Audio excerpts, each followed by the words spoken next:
Hi everyone, it's Wrath here, and I've been getting a lot of questions about how I made it to T12 so quickly and just overall resource management. There's a lot that goes on with the war plans, and there's a lot that goes on with the Tree of Whispers.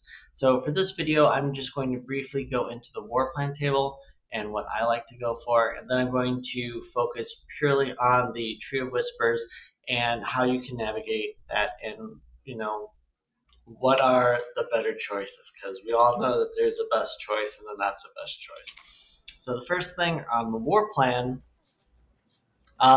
runes. You're probably not going to struggle for runes, and unless your goal for the game is farming Lilith, farming Mephisto, um, pushing the leaderboards, runes aren't going to be that impactful. You're going to get plenty of mythics. Just to give you guys an idea, um, my stash tab organization got away from me, but I have quite a few mythics, and you're probably wondering, hey, Wrath, how do you have so many mythics? Well, um, that is going to come down to one of the other tabs, and I will go over that in my Undercity video. But suffice it to say, Resplendent Favor at the bottom of the tree is not it. So focusing just on Tree of Whispers, you have some options. I actually don't really care for the armor option, and the interesting thing about this tree is if you ever decide to unspec it, which I have done, um, you have to unspec all the way up. You can't do any fancy loop around tricks. So I was spec'd into Fortune and Famine at one point, which involved Tree of Plenty and Grim Mysteries. It was very interesting. I actually came all the way down. I tried Resplendent Favor for a while, and then I went back up to Chaotic Favor. Um, there's just a lot of options there. Um, for starting out, what do I recommend? I always recommend simple gifts, and then if you're hardcore, and most of my videos are geared towards hardcore players, you're going to want to focus on Wisdom of Whispers. This is going to give you way more experience orbs.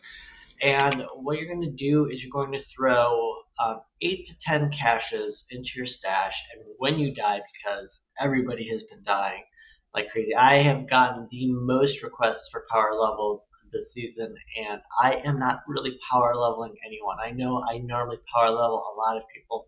I am not doing it this season. The reason I'm not doing it this season is just because of how painful it is.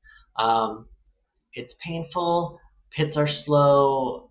Uh, so I just don't do it. And I have had to level up several characters.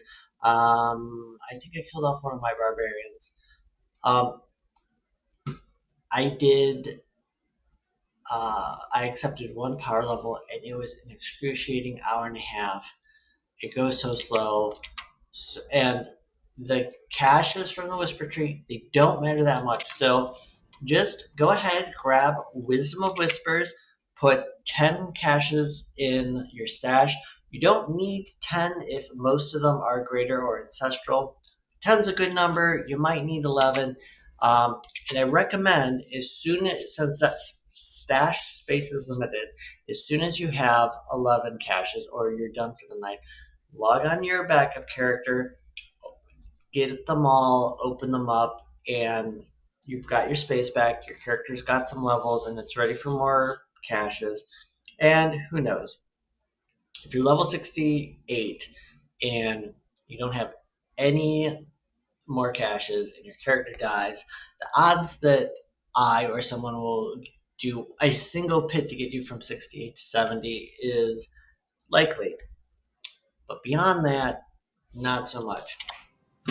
So I recommend experience. You can also go for material collection. I actually eventually spec out of this. I thought I was going to get a ton of salvage. You can get gold, you can get gems, you can get all sorts of stuff. It's, in my opinion, not that great. However, early on, starting out, if you're fresh on hardcore or you're just not even at T10 or T11, um, you're not going to get a ton of gear that you need from your caches. So going with material collection is going to help you with the materials you'll struggle with.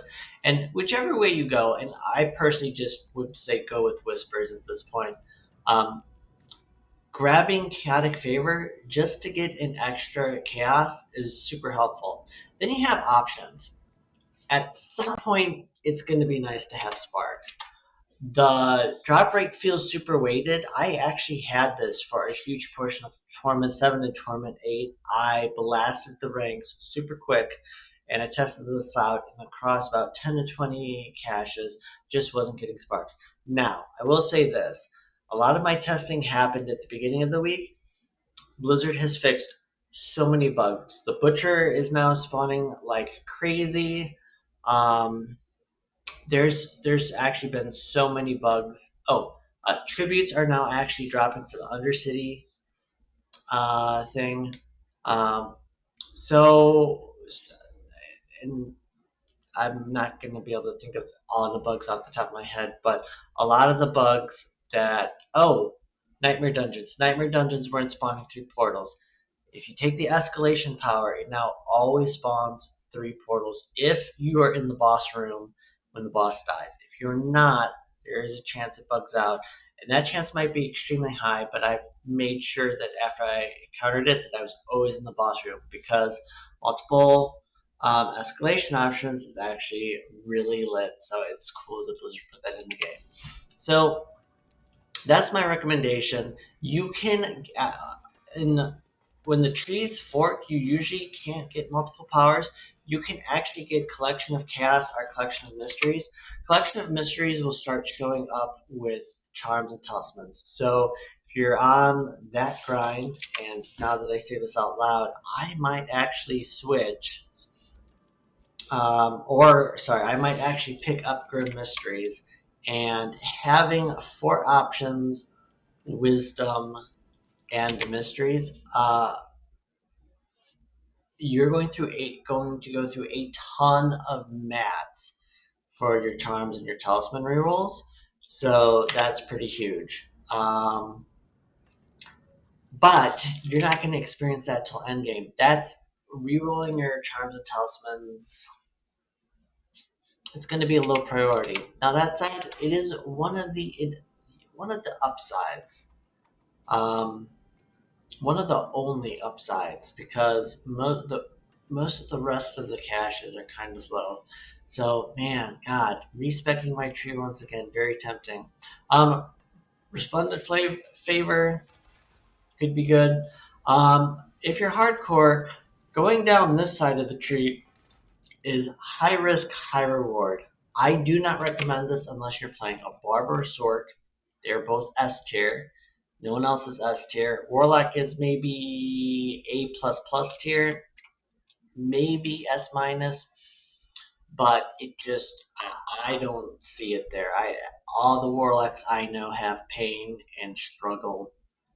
Um, they're not easy mode compared to the Barbarian or the Sork. I wouldn't say the Sork is easy mode. It's complex, but it certainly kills stuff.